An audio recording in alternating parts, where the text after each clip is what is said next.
Buenos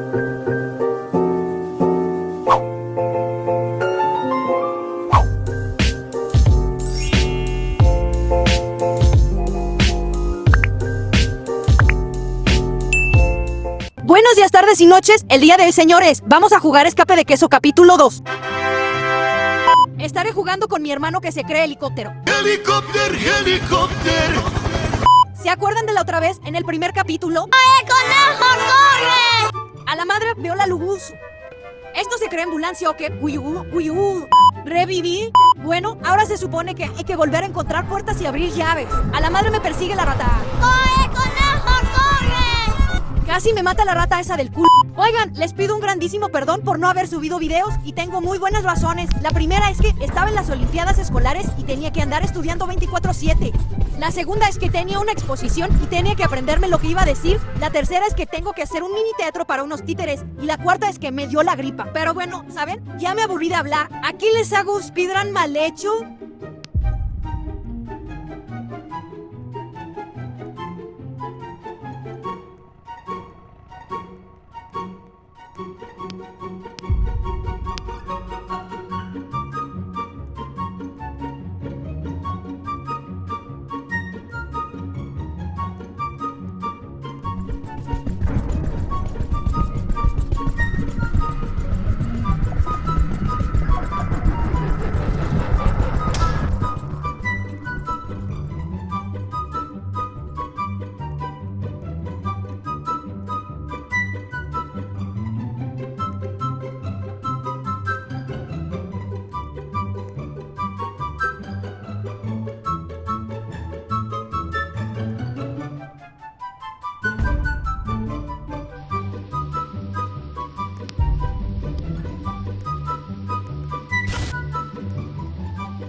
2000 años más tarde.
Bueno, señores, like para el capítulo 3.